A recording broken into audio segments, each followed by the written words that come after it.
नमस्कार, बेधड़क खबर देख रहे हैं आप और मैं हूं आपके साथ सौम्या। आज हम बात करेंगे एक ऐसे मुद्दे पर जो कि हमारे देश के युवाओं से जुड़ा हुआ है। आईपीएल आते ही एमपीएल, रमी सर्कल जैसी तमाम सारे ऑनलाइन गेमिंग्स को लेकर प्रचार प्रसार शुरू हो जाता है। मुद्दा यह है कि दुष्परिणाम जानने के बावजूद भी सरकार इन ऐप्स पर बैन क्यों नहीं लगा रही है। इन सभी मुद्दों पर विस्तार से चर्चा करने के लिए हमारे साथ मौजूद है हमारे सहयोगी विक्की सिंह जी और शशांक शेखर जी। आप दोनों लोगों का आज की इस चर्चा में मैं स्वागत करती हूँ। प्रश्न ये है कि जब सरकार ये बात जानती है कि इन ऐप से दुष्परिणाम निकलकर सामने आ रहे हैं, जिससे कि जो आज का युवा है उसकी मानसिक और आर्थिक स्थिति पर इस तरीके से प्रभाव पड़ रहा है, तो उसके बावजूद उन पर बैन क्यों नहीं लगाया जा रहा है? सबसे बड़ी बात यह है कि इन ऐप्स से सरकार को भी कमाई है और सरकार को अच्छी खासी कमाई है। और इसके लिए जैसे जो सरकार ये कहती है कि ये चीज़ अनैतिक है, इसको एक सिंपल भाषा में समझिए। जैसे कि सरकार के 2 मंत्रालय हैं, एक शराब बिकवाता है जिसको आबकारी विभाग कहते हैं, आबकारी मंत्रालय, और एक है जो ये बात पर पैसा खर्च करता है कि शराब पीने से, गुटखा खाने से, इन सभी चीज़ों से, नशा करने से आपको हानि पहुँचती है, उसे कहते हैं मद्य निषेध विभाग। लेकिन चलता दोनों है, दोनों पे सरकार का फंड है और फंड भरपूर खर्च होता है। उसी तरह से अगर आप ताश की पत्ती लेकर खेल रहे हैं, वो अपराध है, उस पर अगर पैसा लग रहा है वो जुआ है। अगर आप सरकार को बिना पैसा दिए, जैसे कि वो अवैध जो शराब बन के बिकती है, उस पर सरकार को टैक्स नहीं है, इसलिए वो गलत चीज़ है। और सरकार जो दुकानें खोल कर बेच रही है उस पर सरकार की कोई आपत्ति नहीं है, उससे चूँकि कमाई हो रही है। तो इसी तरह से ये जो आप रमी सर्कल, ड्रीम 11 तमाम तरह की जो ऐप्स का जिक्र कर रही हैं, ये सरकार को पैसा और मोटा पैसा कमा रही हैं। इन पे जो पैसे आते हैं उस पर सरकार को टैक्स मिलता है और इसकी वजह से सरकार इन गेमों को, इन ऐप्स को अप्रूव कर रखी है। इस पर कोई रोक नहीं है। लेकिन अगर कोई आईपीएल पर पैसा लगाते हुए सामान्य मिल जाए कि 10 दोस्त मिलकर खेल रहे हैं तो अपराधी हो जाते हैं। तो ये है इसकी दिक्कत। ऑनलाइन गेमिंग और सट्टेबाजी में क्या अंतर होता है? अगर हम देखते हैं तो ये एमपीएल, रमी सर्कल जैसे तमाम सारे जो ऑनलाइन गेम्स हैं उनको हम किस श्रेणी में रखेंगे? जैसे देखिए, 2 चीज़ों को कैटेगराइज करना बहुत ज़्यादा ज़रूरी है। सबसे पहले तो ये कि फैंटेसी गेम जो है उसको सरकार लीगल मानती है और सट्टेबाजी जो है उसमें सरकार को टैक्स नहीं जाता, इसलिए सरकार उसको इलीगल मानती है। दोनों चीज़ों में ये समझना पड़ेगा कि सरकार और सेलिब्रिटी जो है वो फैंटेसी गेम को प्रमोट करते हैं, क्योंकि सरकार का जो वित्तीय कोष है वो मजबूत हो रहा है और सट्टेबाजी से नहीं होगा। लेकिन सबसे बड़ी बात यह है कि 1 रुपये या फिर 49 रुपये लगाकर करोड़पति बनने का सपना दिखाने वाले तमाम फैंटेसी गेम जो अभी चल रहे हैं, चाहे उसमें ड्रीम 11 हो, चाहे मैच सर्कल 11 हो, चाहे रमी सर्कल 11 हो या एमपीएल हो, तमाम जो प्लेटफॉर्म है, ये तमाम ऐप आपको 49 रुपये कहेंगे कि 49 रुपया लगाइए, अब करोड़पति बनने का सपना दिखाते हैं।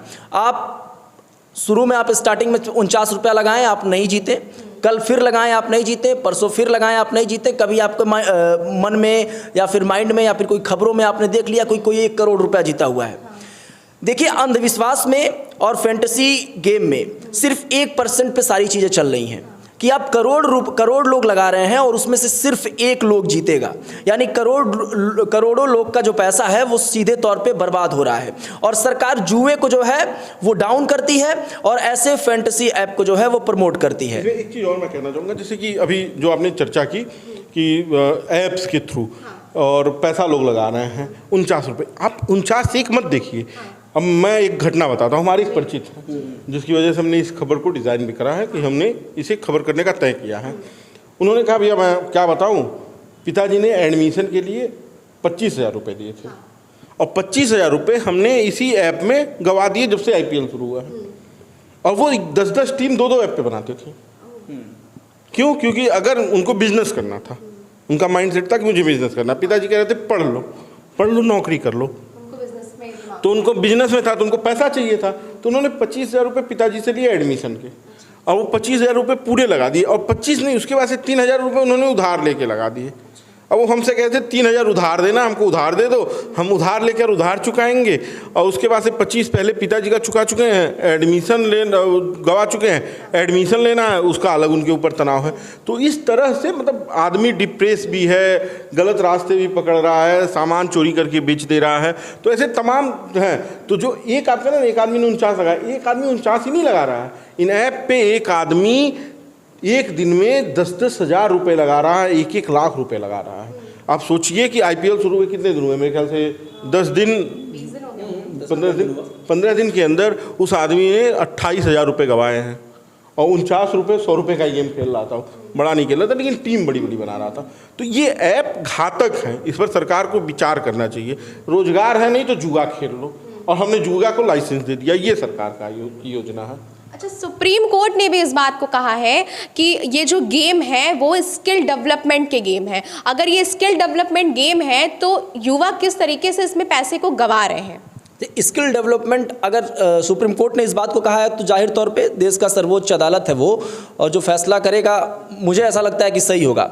जब स्किल डेवलपमेंट की बात करते हैं तो ये चीज़ें आप बिना पैसे लगाए भी कर सकते हैं। अगर मान लीजिए कि हमको स्किल डेवलपमेंट करना है तो हम किताबें पढ़ के भी कर लें। हम तमाम ऐसे प्लेटफॉर्म हैं, तमाम ऐसे खेल हैं, तमाम ऐसे चीज़ें हैं जिनके ज़रिए जो है हम इंटरटेनमेंट के माध्यम से जो है अपने स्किल को डेवलप कर सकते हैं। लेकिन ये सोचने वाली बात है कि अगर हम पैसा लगा के कुछ ऐसा चीज़ें कर रहे हैं और हमारे माइंड में ये चल रहा है कि हमारा स्किल डेवलपमेंट हो ना हो, लेकिन अगर हम जीतेंगे तो हम करोड़पति बन जाएंगे। ये सपना जो है IPL में करोड़ों लोगों के, करोड़ों युवाओं के जहन में चलता है। और सबसे बड़ी बात यह है कि माता पिता भी नहीं बोल पाते, क्योंकि माता पिता और सोसाइटी में इस तरीके का भ्रम पैदा हुआ है कि आसपास का कोई एक बंदा अगर 1,000 रुपया भी जीता तो ऐसा दिखाया जाता है कि वो 49 रुपया लगाया था और कई गुना अधिक मुनाफा जो है उसको मिल रहा है। अरे ढोल नगाड़े बजते तो सबसे तो ढोल नगाड़े 5,000 तो ढोल नगाड़े और लड्डू पे खर्च हो जा रहे हैं 10,000 जीतने वाले में के ऊपर। सबसे बड़ी बात है कि ये जो जिस तरीके से प्रचार किया जा रहा है आपके माइंड में, हमारे माइंड में इस तरीके से डाला जा रहा है कि 49 रुपये में आप करोड़पति बन जाएंगे। और IPL जब से आया है, देखिए 2007-8 से हमको लग रहा है IPL चल रहा है और 18वां सीजन है ये IPL का। जब तक IPL में फैंटेसी ऐप नहीं था तब तक IPL को इंटरटेनमेंट के तौर पर लोग लेते थे, तब सट्टेबाजी नहीं थी, और तब जो है सट्टेबाजी कोई करता था तो पुलिस जो है लीगल एक्शन करती थी, आज भी कर रही है। ID पे जो है खुलेआम तमाम IDs बिकती हैं। फेसबुक के लाइव सेशन में जब जाएंगे आप, और 7:30 बजे के बाद जब मैच स्टार्ट होता है IPL का, उसमें जो भी लोग लाइव करते हैं उसमें बाकायदा एडवर्टीजमेंट चलता है कि अगर आप जो है सट्टा लगाना चाहते हैं और सरकार को टैक्स नहीं देना चाहते हैं तो हमारे ID को परचेस करिए, और जो है डायरेक्ट आप जितना पैसा लगाएंगे उतना दुगना आपको प्रॉफिट होगा। ये तमाम चीज़ें ढिढोरा पीटी जाती हैं, सरकार उस पर एक्शन नहीं ले रही है। उस फेसबुक पे जो इस तरीके के लाइव चला रहे हैं उस पर एक्शन नहीं है। दूसरी चीज़ ये फैंटेसी ऐप को तमाम जो सेलिब्रिटी हैं, चाहे वो विराट कोहली हो, चाहे वो शाहरुख खान हो, चाहे तमाम ऐसे लोग जो हैं वो लगातार प्रमोट कर रहे हैं, और युवा जो है इससे बहुत हद तक प्रभावित हो रहा है, क्योंकि युवा जो है उनको आइडल और हीरो मान रहा है। जब हम हमारे मान लीजिए कोई आइडल हैं और वो अगर कोई बात कह रहे हैं, उनकी सारी बातों को मैं मान रहा हूं, तो ये भी मानूंगा कि अगर वो कह रहे हैं कि उनकी जो टीम है बनाने से जो है हम करोड़पति बन जाएंगे, तो 49 रुपये लगाने में कोई हर्ज नहीं है। लेकिन ये 49 रुपये कब आपको 49,000 बार लगाना पड़े और कब आपको वो लत बन जाए, ये आपको पता नहीं चलेगा और डूब जाएंगे आप। अच्छा, आज के टाइम में ये भी देखा जा रहा है कि जो पारिवारिक मुद्दे बढ़ रहे हैं, जो आत्महत्या जो लोग युवा कर रहे हैं, तो कहीं ना कहीं उसके पीछे ये भी रीज़न देना सही होगा। हाँ, मैं वही कह रहा हूँ ना। अब सोचिए, मैंने एक आपको घटना बताई कि जिसमें उस आदमी ने अपने 25,000 रुपये पिता के और 3,000 रुपये उधार लेके गंवा दिए। ठीक है, वो दिल का मजबूत आदमी है, परिवार से भी मजबूत है, तो ठीक है। लेकिन उसका मानसिक तनाव देखिए कि उसके पास पैसे नहीं है, वो मुझसे 3,000 रुपये उधार मांग रहा था कि मुझे देने। ठीक, वो कहा कि इसमें वीडियो भी बनाओ, तो ये बता रहा है कि इसमें वीडियो भी बनाओ। ये नहीं था कि बस हमको 3,000 दे दो, लोगों को बताओ इससे बचाना। तो मानसिक तनाव है, पारिवारिक तनाव है। अब जिस व्यक्ति ने अपने पिता से 25,000 रुपये पढ़ाई के लिए थे कि हमें पढ़ना है, अब उस व्यक्ति के पास पैसे नहीं है और उसे उधार चाहिए, उधार चुकाने के लिए और एडमिशन के लिए, ये मानसिक तनाव है। अगर कल पिताजी पूछेंगे, जिनके पारिवारिक स्थिति अच्छी नहीं है, उनके पिता कर्ज लेकर दिए हों, तो वो क्या करेगा? नहीं वो आत्महत्या करेगा, पिता कर लेंगे, दवा होगा। क्योंकि ये 25,000, 49 रुपये, 10,000 और 28,000 की बात नहीं है, ये किसी का 28 लाख भी लग जा रहा है। कई लोग बर्बाद हो जा रहे हैं। और सरकार, जैसे अभी जिक्र हो रहा था कि तमाम तरह के प्रचार, जब आप इन ऐप्स के एड्स देखते हैं तो उसमें कहा जाता है इस खेल में वित्तीय जोखिम शामिल है, उसको बड़ा जल्दी से और कह दिया बहुत जाता है। झटके में, वही मैं कहता हूँ, बहुत झटके में इस बात से पल्ला झाड़ लिया जाता है। और आप सोचिए कि इतना ही कह के आप लोगों को बर्बाद कर रहे हैं। और जो आइडियल वाली आप बात कर रहे थे, ये जितने सेलिब्रिटी हैं, शाहरुख खान हो, धोनी हो, विराट कोहली हो, वो इसके पूरे भागीदार हैं। इस ऐप्स के थ्रू अगर कोई पैसा डूब रहा है और उसके बाद वो बर्बाद हो रहा है, उसका परिवार बर्बाद हो रहा है, तो उसकी जिम्मेदारी इन लोगों की भी है। अच्छा, जैसे अभी आपने कहा कि जो बड़े बड़े सेलिब्रिटीज़ होते हैं, ब्रांड एम्बेसडर होते हैं, वो युवाओं को इस तरीके से भटकाने का काम कर रहे हैं। जैसे बात करें कि रमी सर्कल की और MPL की, तो इनके जो ब्रांड एम्बेसडर हैं वो धोनी और कार्तिक आर्यन जैसे सेलिब्रिटी हैं। तो कहीं ना कहीं युवाओं को भटकाने का जब ये काम कर रहे हैं, तो क्या इनकी जवाबदेही होनी चाहिए? उनको पैसे मिल रहे हैं और वो अपना काम कर रहे हैं, उनको एक्टिंग कर रहे हैं, उनको एक्टिंग करना है, वो एक्टिंग करेंगे, प्रचार करना है उनको प्रचार करेंगे। उनको इस बात से अगर फ़र्क पड़ता है कि देश का युवा बर्बाद हो रहा है, तो बताइए शाहरुख खान और अजय देवगन जैसे लोग जो है वो गुटखे का प्रचार करते हैं। अगर धोनी, विराट कोहली और कार्तिक आर्यन और जो रणवीर 11 इस समय आमिर 11 चल रहा है, अगर उनको देश के युवाओं के बेरोज़गारी और तमाम चीज़ों से फ़र्क पड़ता, तो बताइए इस प्रकार का जो एडवर्टीज़मेंट है वो करते हैं। उनके पास पैसों की कोई कमी नहीं है, फिर भी इस तरीके का एडवर्टीजमेंट जो है वो कर रहे हैं। आईपीएल जो है, और आईपीएल में सट्टेबाजी जो है, और जो फैंटेसी ऐप में सट्टेबाजी है, ये और शराब की लत, दोनों लत जो है इससे बिल्कुल भिन्न नहीं है। शराब की लत भी धीरे धीरे चढ़ती है। लोग कहते हैं कि पहली बार पी रहे हैं, इसके बाद हम पीना बंद कर देंगे। अब सेम यही चीज़ें हैं कि 2-4 बार 10 बार लगा के देख लेते हैं, आ रहा है कि नहीं आ रहा है, फिर वो चीज़ें आपके धीरे धीरे जहन में घुस जाती हैं कि 49 रुपये की बात है, चलिए लगाते हैं, 49 रुपये की बात है, चलिए लगाते हैं। 1 टीम नहीं, 2 टीम नहीं, 3 टीम नहीं, 4 टीम, 5 टीम लगाएं। और फिर जब उसमें आप पूरी तरीके से घुस जाते हैं और पीछे का बैकग्राउंड आप देखते हैं कि हम तो भाई 40,000 50,000 रुपये गंवा लिए हैं, अब हमको करोड़पति बनना ही है, तो उस 40-50,000 रुपये के गंवाने के बारे में जब सोचेंगे आप, तो 1 लाख रुपया और जो है उसमें खत्म कर देंगे। और यही सारी चीज़ें जो है इस समय चल रही हैं। और इसमें एक सवाल ये भी है कि मतलब एक सवाल ये भी है कि जिन लोगों का, जो लोग इसका प्रचार कर रहे हैं, चाहे वो कोई भी सेलिब्रिटी हो, क्या उसके मोबाइल से कोई टीम बनाई गई?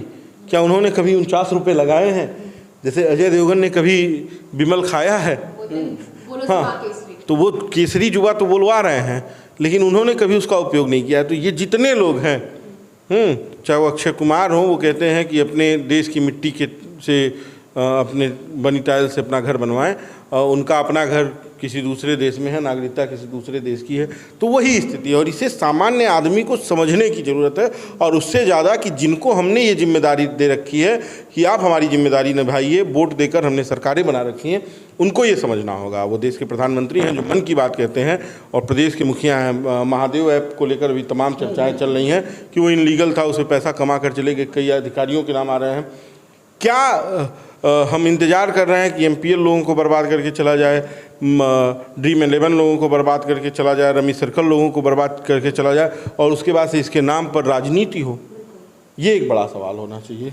हमारा अंतिम सवाल ये है कि इस तरीके के जो गेम्स हैं, क्या उन्हें सरकार को बैन करना चाहिए? देखिए, सरकार को जब तक पैसे मिल रहे हैं, बैन तो शराब को भी कर देना चाहिए, लेकिन सरकार जो है शराब से पैसे कमा रही है तो उसको बैन नहीं करेगी। उसी तरीके की ठीक चीज़ें हैं। आप किसी भी ऐप पे जाइए, अगर आप करोड़पति बन रहे हैं तो उसमें से 70 लाख रुपए आपको मिलेगा, और 35 लाख 30 लाख रुपए जो है वो सरकार के खाते में चले जाएंगे। सरकार का इसमें क्या योगदान है?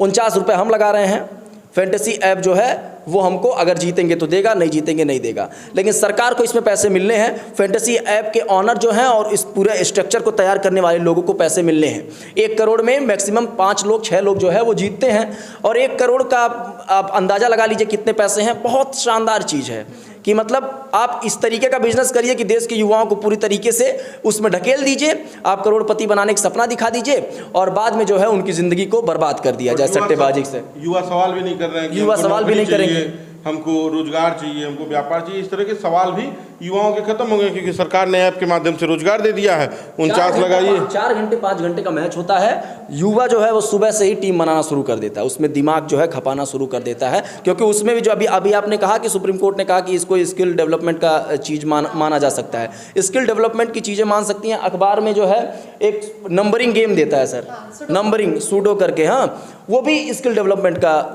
चीज़ है। कौन कितने युवा उसको पढ़ते हैं, कितने युवा उसको सॉल्व करते हैं। तो सवाल ये है कि अगर स्किल डेवलपमेंट इसको सुप्रीम कोर्ट मान रही है तो ये निर्धारित करे ना कि इसको जो है इससे पैसे से ना जोड़ा जाए, इसमें रियल कैश ना ऐड कराया जाए, इसको जो है नॉर्मल ये किया जाए, और जो जीते उसको सरकार पैसे दे। 1 करोड़ लोग अगर लगा रहे हैं, कोई एक बंदा जीते तो सरकार उसको जो है चिन्हित करके कि इसका जो है स्किल इतना डेवलपमेंट हो गया कि करोड़ों लोगों में से एक बंदा जो है वो फर्स्ट आया है, उसको जो है वहाँ पे पुरस्कृत किया जाए, पैसा दिया जाना चाहिए। ये चीज़ें होनी चाहिए, और इस तरीके का जो है स्टेप जो है सरकार को उठाना चाहिए। और जहाँ तक बंद करने की बात है, सरकार को जब तक पैसे मिलेंगे, जब तक इस तरीके की चीज़ें हैं, तब तक कभी नहीं बंद होगा।